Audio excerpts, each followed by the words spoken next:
Cara, nessa aula a gente vai falar de modelagem de dados no Supabase.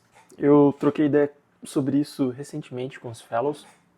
E bom, modelagem de dados, em geral, significa a gente tentar implementar o que na UML, então UML Unified Modeling Language, uma linguagem de modelagem unificada, que é o que a gente tem como padrão na engenharia de software para modelar estruturas de dados, como bancos de dados, tá? Na UML, geralmente a gente utiliza o UML-ER, que é entidade de relacionamento. Então, é um diagrama em que a gente consegue visualizar aqui os nossos dados de uma forma um pouco mais... Vamos ver se a gente consegue abrir aqui. Open Image New Tab. Aqui, ó. Um pouco mais estruturada. Então, por exemplo, aqui a gente tem cliente, a gente tem staff, a gente tem vendedores. Vendedores se relacionam com a propriedade para venda.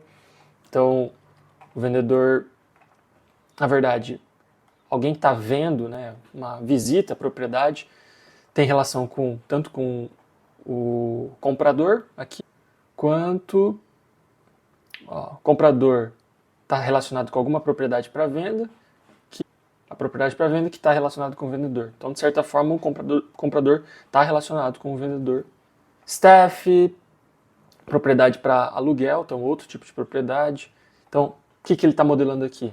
Está modelando aqui, a gente descobriu a partir das entidades que ele está modelando algo como provavelmente uma imobiliária, algum tipo de gestão de corretores aqui. Né?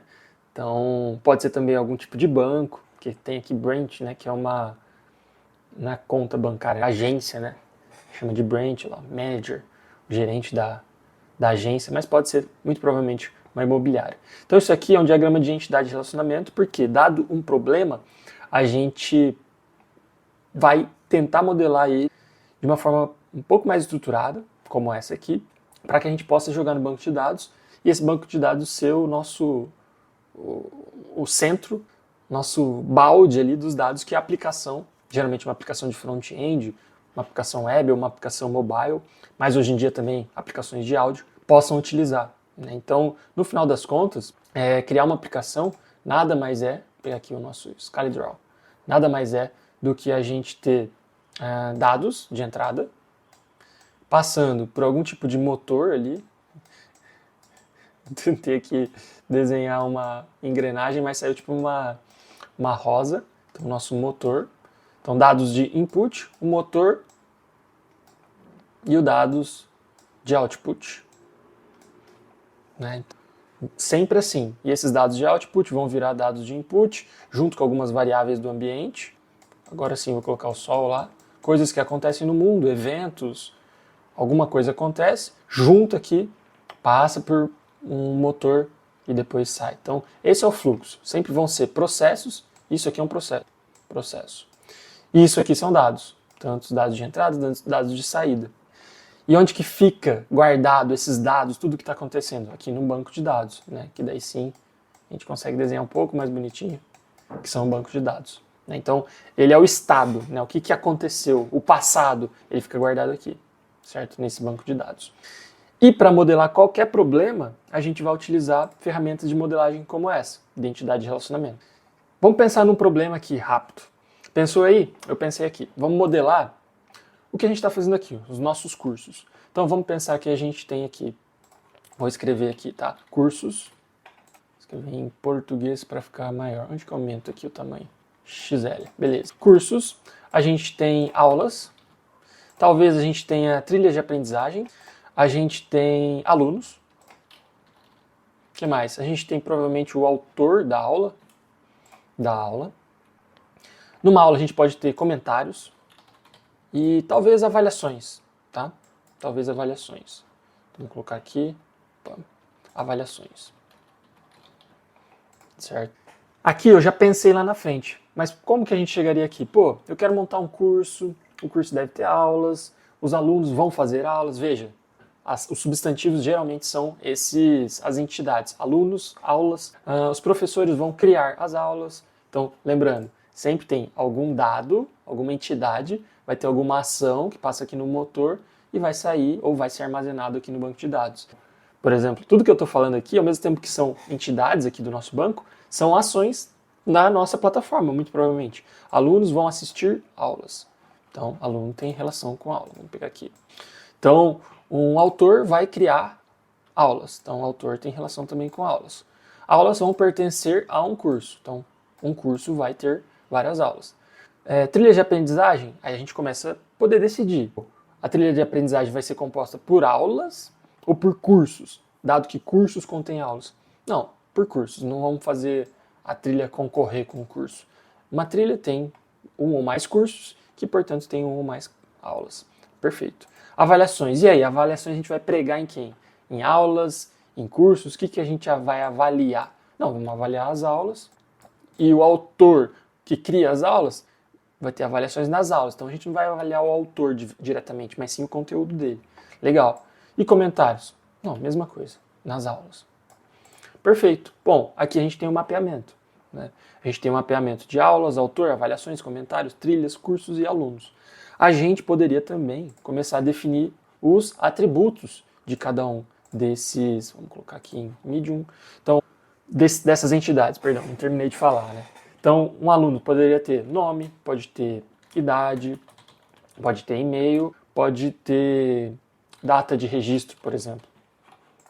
Certo? Vou tirar aqui o bold, por exemplo. Tá? Um autor pode ter a mesma coisa aqui. Nome, idade, e-mail, data de registro. Aulas, o que vai ter na aula? Pô, na minha aula vai ter um título, diferente de nome, uma descrição e uma URL. Eu vou salvar elas no YouTube, então YouTube URL. Certo? Ah, vamos colocar uma duração também. Duração. Porque daí a gente consegue mostrar na plataforma a duração de tudo isso. Certo? E por aí vai. Beleza?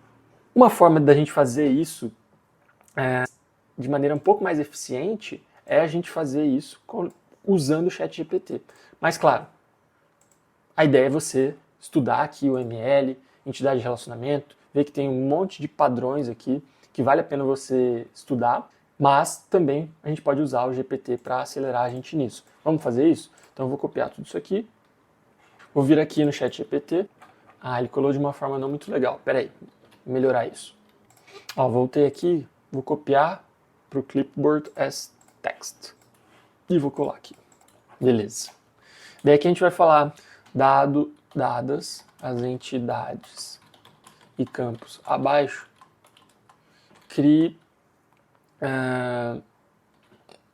os dados do diagrama entidade relacionamento em texto mesmo, certo? Então vamos ver o que ele gera aqui para nós, GPT-4.0, ok, dale. Então ó, agora o GPT está completando o que a gente começou.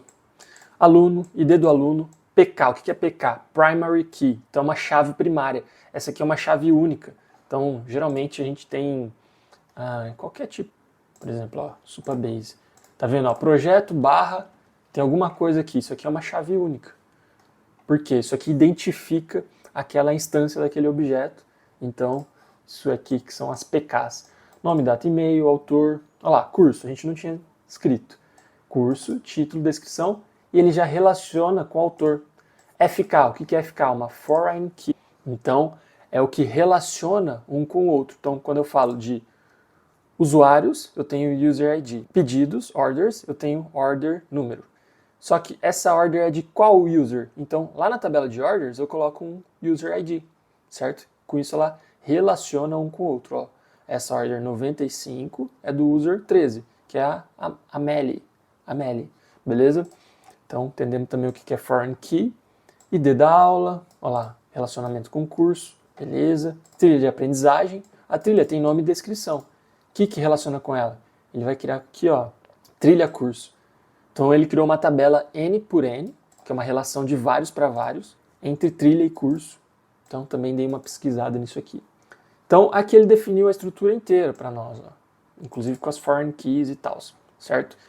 E agora, na próxima aula, a gente vai pegar essa estrutura e subir no Supabase como uma estrutura de banco de dados. Eu vou mostrar como que vocês podem fazer isso usando o ChatGPT. Beleza? Até já!